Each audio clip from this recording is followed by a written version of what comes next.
I discovered that you can imitate the intonation patterns of bird songs and bird calls, and some of the birds will actually recognize it.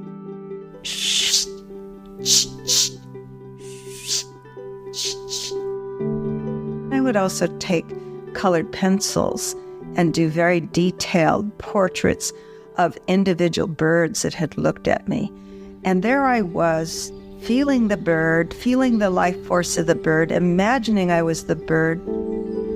It is this practice of imagination, of being the other. And to me, that is the closest thing we do to compassion. From Rotary Magazine, this is the Rotary Voices podcast. A story of 4 Chinese mothers who form a club and discover joy and luck. The tale of a lady who lives in the moon and listens to wishes. Why would a murder of crows come to mourn the death of a fake crow? And how a brave, tiny hummingbird could coexist with them. These disparate stories all come from the nimble, creative mind of Amy Tan, the Chinese-American author whose 1989 novel, The Joy Luck Club, propelled her into an international sensation. Her best-selling book about 4 mothers from China and their 4 daughters who grew up in America was such a groundbreaking work that it was turned into a blockbuster movie released in 1993. In the years since, Amy Tan has written more bestsellers, including The Bonesetter's Daughter and The Kitchen God's Wife. Children's stories including The Moon Lady, based on the traditional Chinese tale of the woman in the moon who grants wishes. And her memoir, after she realized writing helped her understand the mental health issues she was experiencing, largely caused by her mother's lifelong struggle with suicide.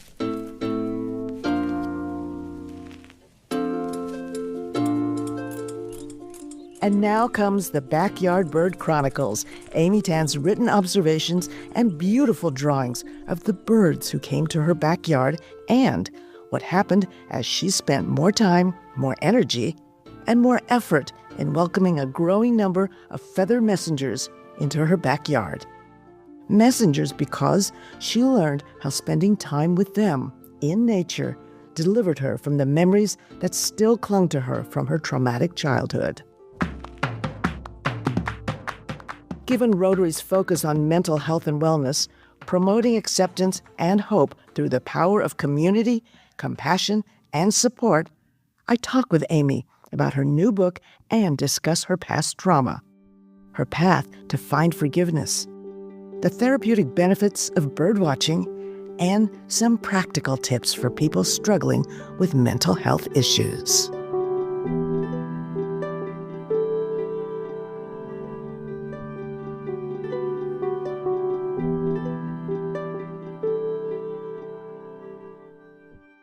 So, Amy, thank you so much.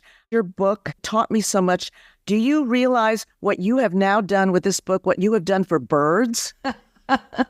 Oh, wow. I did not realize it until people started telling me when I met them that they had started buying feeders, they were looking at the birds, they were having these wonderful interactions. And the reason why I'm really happy about that is that people who love birds will want to save them.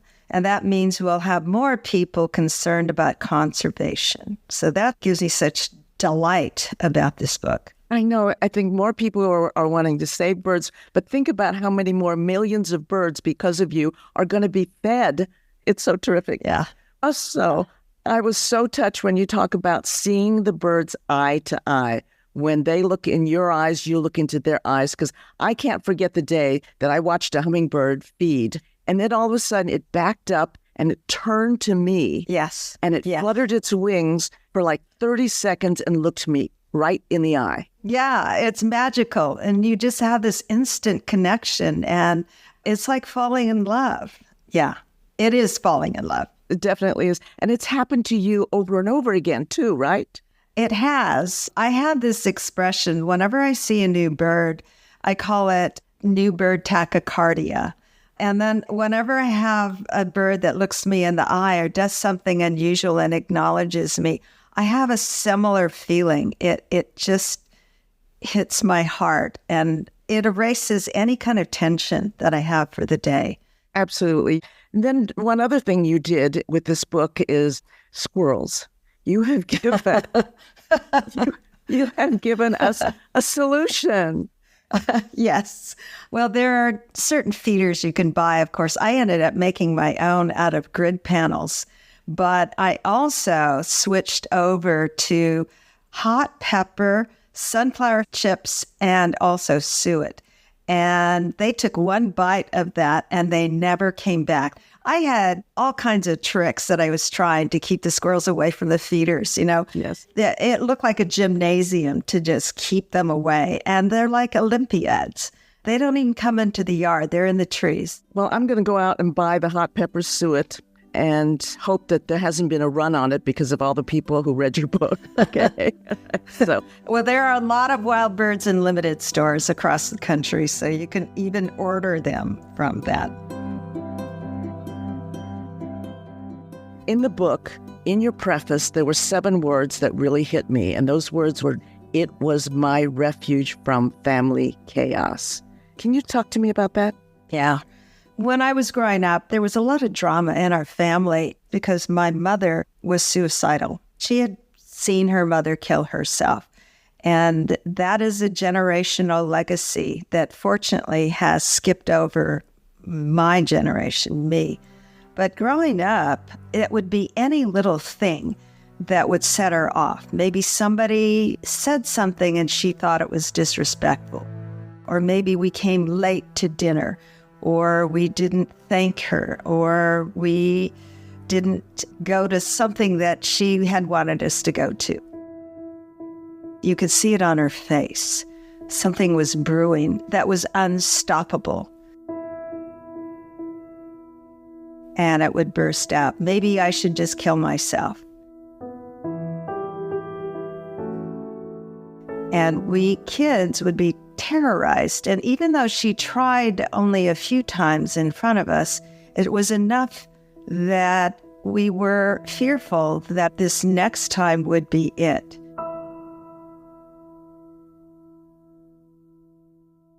You can't just dismiss it as a child that she's just bluffing, because sometimes she didn't.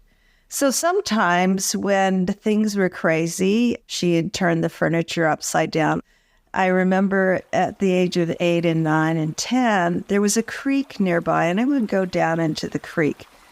And I would play with frogs and tadpoles and lizards and snakes and build forts and slide down the banks and jump into the puddles. And this was my escape. And it was so complete, being in the moment. The strange thing is I never really looked up to see the birds. And I think in part it was because I was nearsighted. When I think about this happening to you as a child, you don't know that this isn't normal behavior. You don't know that you could do something about it. I had a sense that this was not normal because we had very close family friends that I grew up with from the age of 3. And they were Chinese as well. They were among the people who founded the Joy Luck Club. And the mother was really sweet. In fact, she just recently died at the age of 96. Auntie Janie was the sweetest woman, but her one fault is that she did not know how to cook Chinese food, which was great. We could go to their house and we have roast beef and spaghetti or whatever. But instead of those fresh vegetables and fresh fish and all of that my mother insisted on cooking. But Auntie Janie was very calm. So I did have a sense that there were other mothers who were not like my mother, especially when I got to high school and I could see that these mothers didn't fly off the handle, didn't scream and get into fights with their husbands.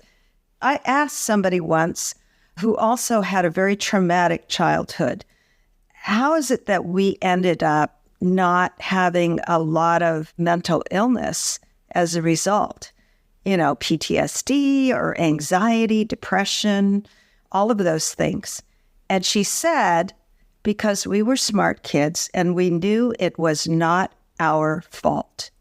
I was always very watchful of my mother to see the little signs of when she was going to blow up. And I think that is in part what made me a writer, being very observant, looking for clues, being observant of human behavior.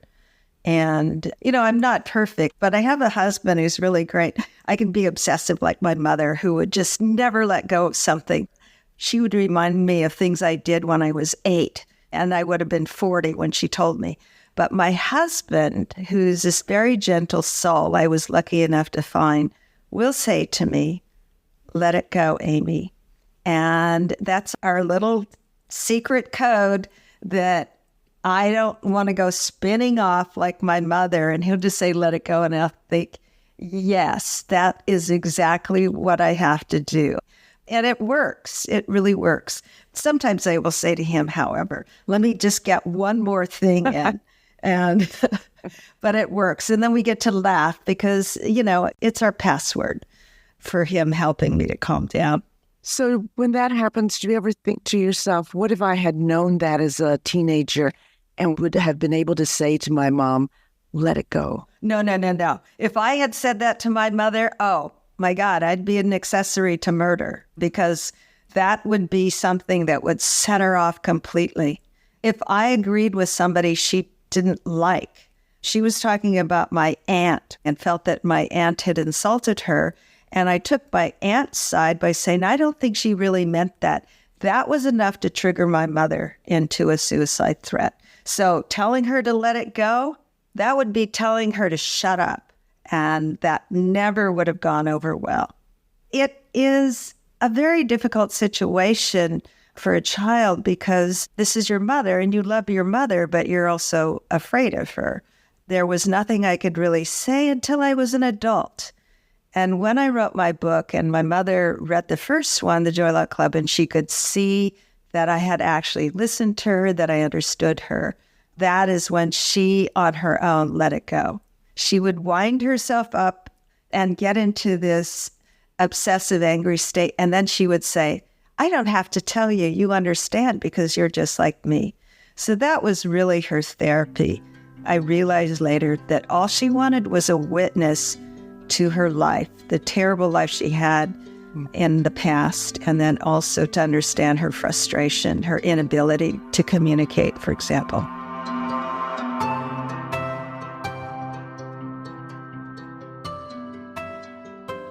Now, you and I both know that in our Asian community, mental illness there's such a stigma.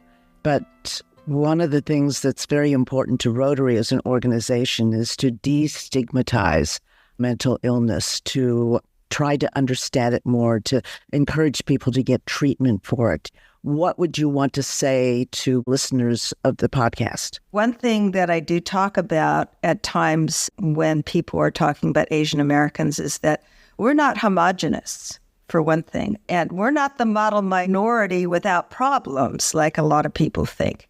We have a lot of family problems like everybody else, and also some that are particular to our community and where our parents came from. In our family, we never would have gone to an outside counselor or therapist. My father was a Baptist minister. But it wasn't the kind of thing where you could confess to somebody what the real problems were. There was always too much of a lightness in talking about how maybe your faith could conquer all. Well, when you're a child, that is not enough. You don't understand the qualities of faith in yourself as well, faith in the future, that things will change. And so I think we just have to talk about it and say, this is what happened in my family. And if it's happening in yours, speak up. Don't suffer from that. My mother was in an abusive marriage, and she had no one to talk to about that. They all thought she was lucky to be married to a pilot. So I'm the one who got to hear about this terrible marriage from the time I was a young child. She would tell me about this bad man, and I had to listen for hours and hours. She couldn't stop. You just wonder if she had had somebody else to talk to take her through what she was experiencing, and that she experienced it in a PTSD way, whether or not she could have handled it better instead of going out of control. You know, as I was reading your Backyard Bird Chronicles, I kept thinking to myself, how did you heal yourself from the life that you grew up with? Yeah. It wasn't so much that I was trying to heal myself from the life I grew up with when I first started looking at birds. I have had a really wonderful life, and I'm grateful for that. I have not been suffering from anything except, every now and then overwork or feeling a little cynical about certain things. But I have situational depression like everybody else. When something terrible happens, we all have these situational depressions. I decided I needed to go to a place that was peaceful, that had nothing to do with what was going on in the outside world. And the antidote to ugliness would be beauty. I would be in the moment, in this beauty, in nature, and I would be focused on the details, the smallest details, and the patterns. And my whole purpose of being in that place was to be intentionally curious, to notice and ask questions, deeper and deeper questions. And invariably, some of these questions would have to do with who I was and what was important to me. And so it would take me into a deeper place as well, where I could examine morality, I could examine aggressiveness or territoriality, life, death, survival. Very important questions that at some level I think we all ponder. And oftentimes when things happen that are terrible, the loss of somebody, for example. So this being in the yard was being in the moment, not thinking of the past, not thinking of the future full of anxieties. It was just simply being in the moment and seeing miracles in front of me, wonders, and being in a state of awe.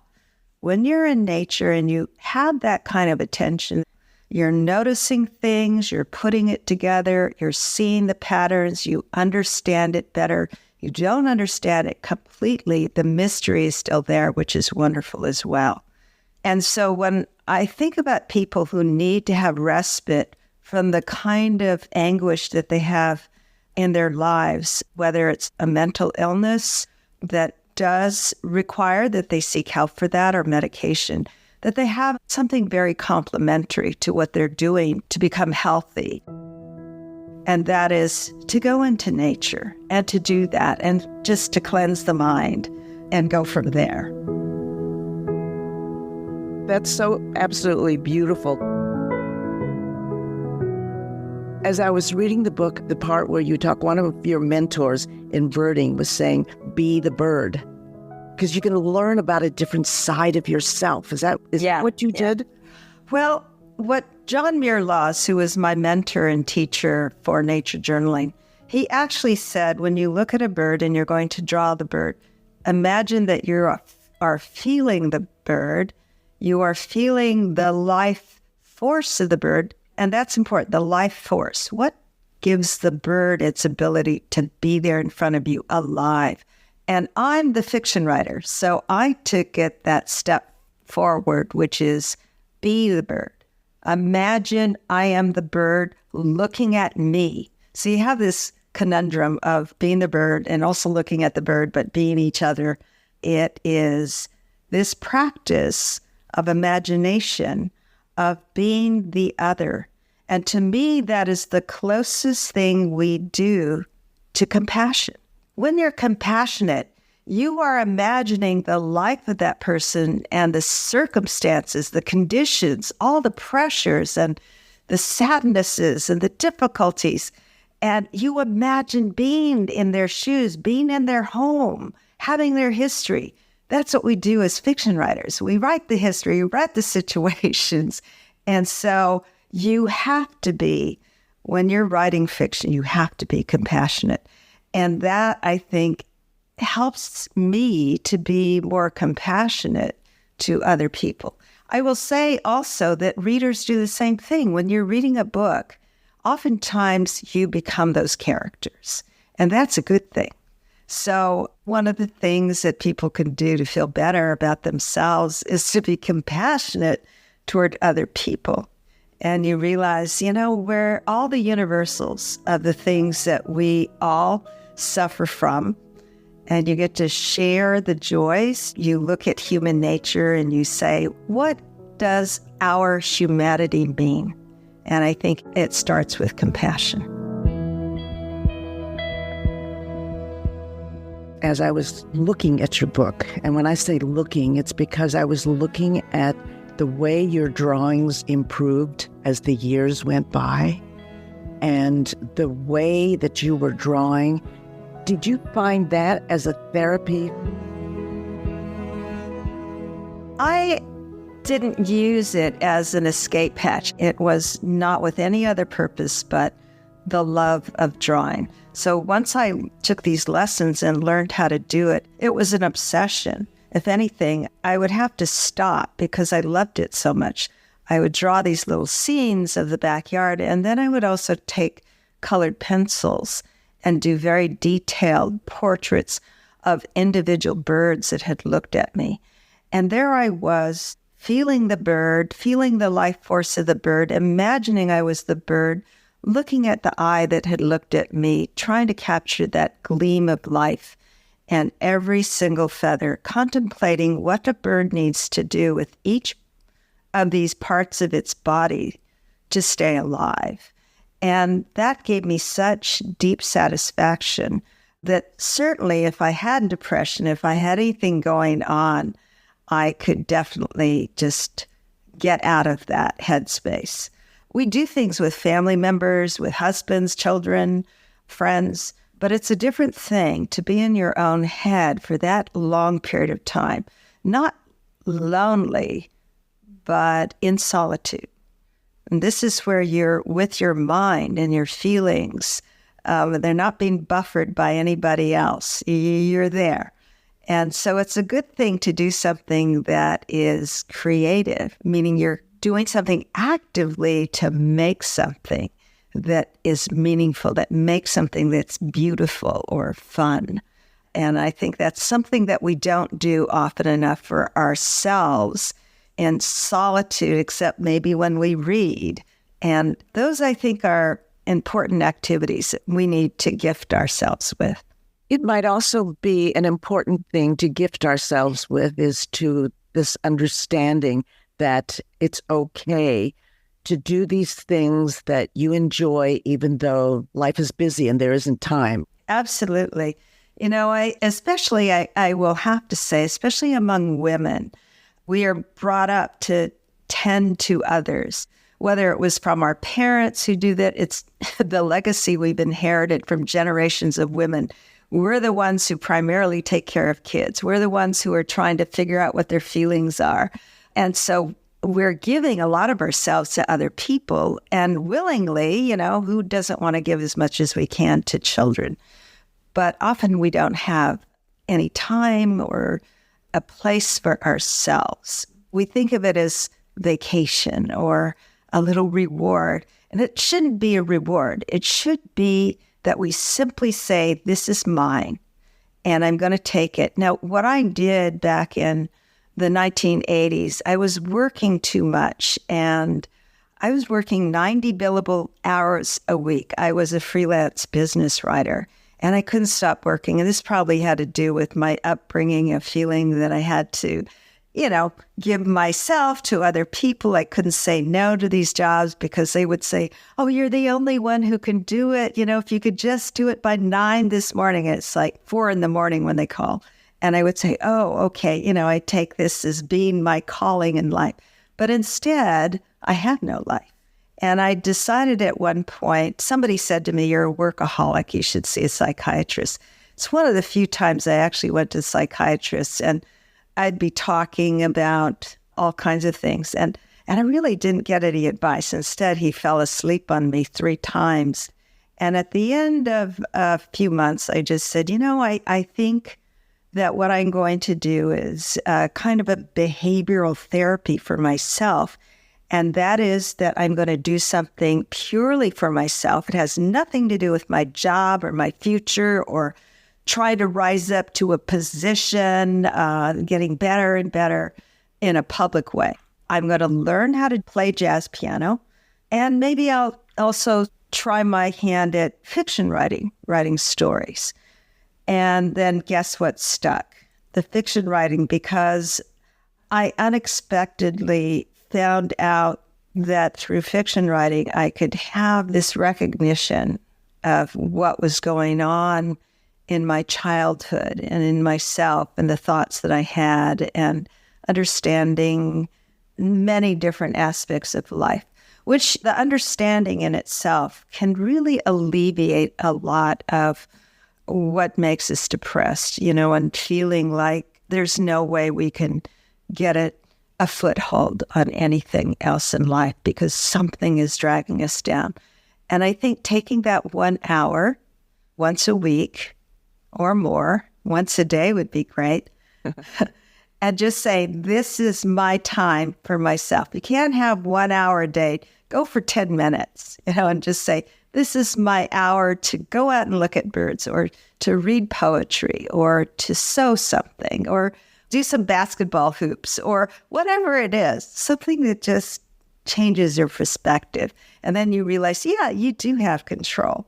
In some ways, it may start off in a small way, but you do have control. I should say something here that I don't have depression now. I don't have what I would consider some mental illness that is impeding my life. But I did have a period where I had all these medical maladies. I had aches and pains. I just felt dull and unmotivated and not really sad, but just kind of like blah. And I didn't understand. So I thought maybe it's psychosomatic. So I went to see a psychiatrist. She asked me a lot of questions. In the end, she said, well, I believe you have PTSD, major anxiety disorder, major depression. And then she said, but I think it's medical. And she was absolutely right. I finally went and got a medical workup, and it turned out it was Lyme disease. So I was very fortunate in that when I was treated for Lyme disease, all of this went away that had been weighing me down. But having had that experience, I so empathize with people who have those disorders.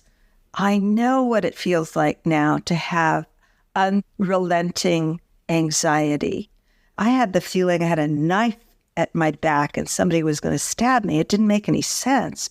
And then a year later, when I had been taking the right treatment, I was in the Middle East, in Dubai and Doha, by myself, walking around and no anxiety whatsoever. And I said, oh my God, I'm so free. And so I will just say, I know what it feels like to be imprisoned by a mental illness. I'm glad in a way that I went through that, because as a fiction writer, you want to go deeper and deeper, and you want to understand your characters, and you only do that by understanding other people.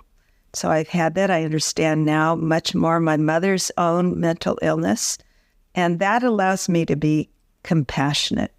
So is the advice then to somebody who doesn't know or who a family member who says there's a problem here to keep on searching? Maybe the first psychiatrist or psychologist you go to, it's the wrong thing, or somebody feels like the diagnosis is wrong. You don't give up? Is that the advice? You should keep trying? Oh, yeah. I mean, you can't be guaranteed you're going to get the right therapist the first time out. It's like an editor for fiction. Maybe somebody tells you something. It doesn't quite hit in the place that you need. The advice is not working. So you can take from it what you want and maybe seek help. I think that we seek help in many different ways. But at some point, I think it has to also be within ourselves. Because we can't have the friend or the other person with us 24 hours and completely immersed in our thoughts. So I think that it helps if we can go into that place in ourselves and just look at a small part of it and see if it's possible to say to yourself, first of all, it's not my fault. It's not my fault, but I know that I have to make an effort to help get out of this prison and never give up. To people who had Lyme disease and felt their life was over, one of the best things I could say to them was, no, your life is not over. It may be a long journey back to health, but there is a path, and just stay with it. It may be slow. You might have big breakthroughs, but you're not completely stuck in a place. I think I've been with a lot of people also who are in the last days or even hours of their life. And there you would even say, here I am. It's inevitable. I can't change his fate. But we still have our minds. And I found that with a lot of people who are dying, they go into that place. And it's actually kind of a wondrous place. So there are these opportunities and steps, but it does come from also within. Remind yourself that you've survived. You survived childhood. You're up to this point. You survived grade school and high school and all of those things. And there are ways that your life can change for the better. That happened to your mother at the end for her, didn't it? She had the moment of clarity so that she was able to say something to you that made such a difference for you. Yeah. She was in her second year of Alzheimer's, I think. She hadn't been able to use a phone or a TV remote or to write for quite a while. She had lost her ability to speak for the most part. She could speak Chinese, but not English that well. And she called me up one day, and I was shocked to hear her because she couldn't use a telephone. And she was absolutely clear. It was the way she sounded before she was sick. And she said, Amy, I'm having a hard time. I'm really confused and I'm scared. I'm losing my mind. And I don't know what this place is. And I said, we trying to calm her down and say, I often forget things. I'm often feeling lost and confused. She said, no, I'm losing my mind. And I just want to tell you before it's too late that I'm sorry that I hurt you. I did things to hurt you when you were little. And I said, no, you didn't do anything. You don't have to apologize. She says, no, I know it's true. And I just want you to forget like I've forgotten. And that, what she said right there, was the most healing thing that I could have gotten, because suddenly it took away all the pain of the things that had happened in childhood. And so this is what I will say to mothers or fathers: the way that you can heal the child you love, even if that child is 50 or older, the thing you can do to really give them a start in healing is to apologize for things they might have done that were wounding.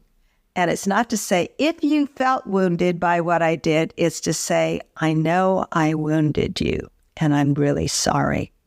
The flip side of that is for a child to say to the parent, and the child could be 50 and the mother 70, or the child could be 20 and the mother 40. And that is to say, I am glad that you worried for me when I was growing up, and now I worry for you. I want to make sure you're happy. I worry about your health. To have a parent know that their own child worries about them. My mother was delighted when I said that. I'm worried, your health, I thought you had a heart attack. During that time that I said that, she had this in her voice. She said, you worried for me?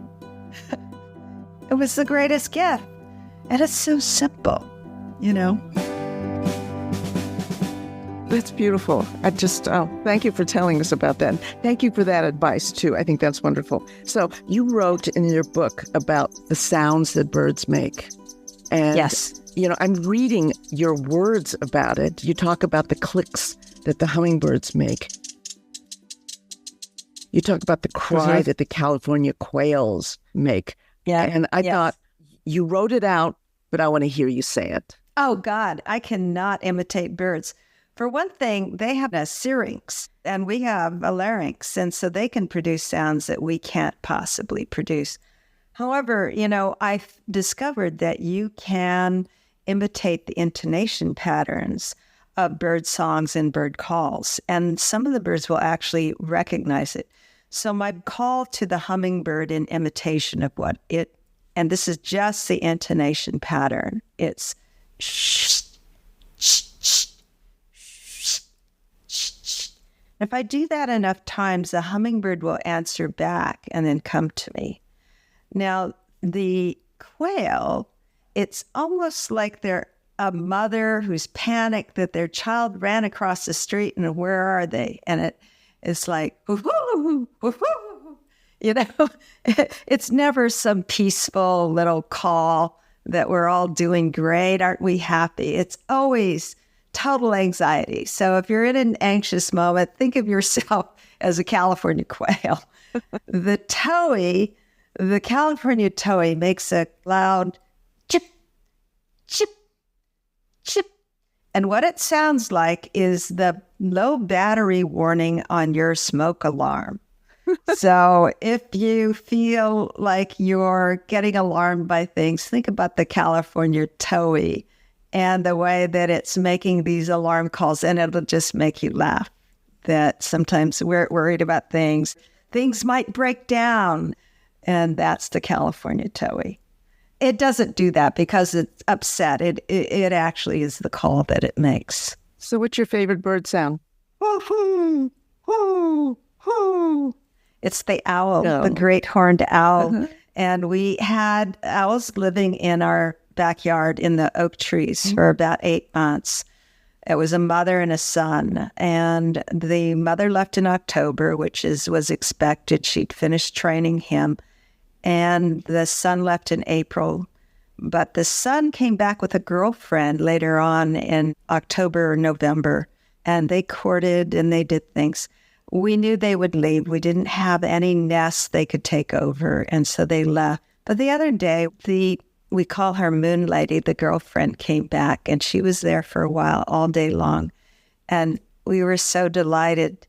So those are the characters that I talk about in the book. I love hearing their sounds. Yes. And I have to say, Amy, thank you so much, because I love watching the smile that comes onto your face when you talk about the birds. It's just...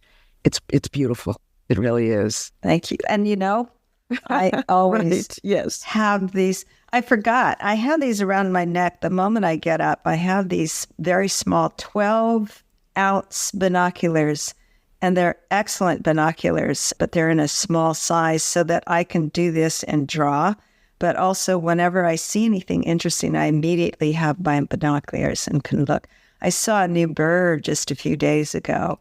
And it's a bird that's basically never seen in a backyard. It hides up in scrub bush and poison oak up in the headlands. And it's a wren tit. Anybody who knows birds, when I say I have a wren tit, 2 of them out in the open, a bonded pair out in the open, wandering around, exploring feeders, eating everything there, just standing, bathing. It is so unusual to have that. And guess what? It makes me really happy. Any little problem I have, all I have to do is go out and look for those birds. And then I'm thinking, I am so lucky. I'm so lucky in life. I'm the one who got to see the 2 wren tits, and they've been here since June. So I'm very lucky. You are. You've taught me from this book, too, to keep on learning about it. And I'm probably going to change some feeders now and see what happens. And I'm waiting for the day another bird, whether it's a hummingbird or not, looks me right in the eye. Amy, thank you so much. Yes. Thank you. Thank you. This episode of the Rotary Voices podcast was produced by J.P. Swenson and edited by Wen Huang. Production by Joe Dassault and Yu-Soo Kim. I'm Linda Yu. If you enjoyed the show, please rate us 5 stars on Apple Podcasts and Spotify, and share it with your friends. The Rotary Voices podcast is produced by Rotary Magazine, the official monthly publication of Rotary International. Thanks for listening.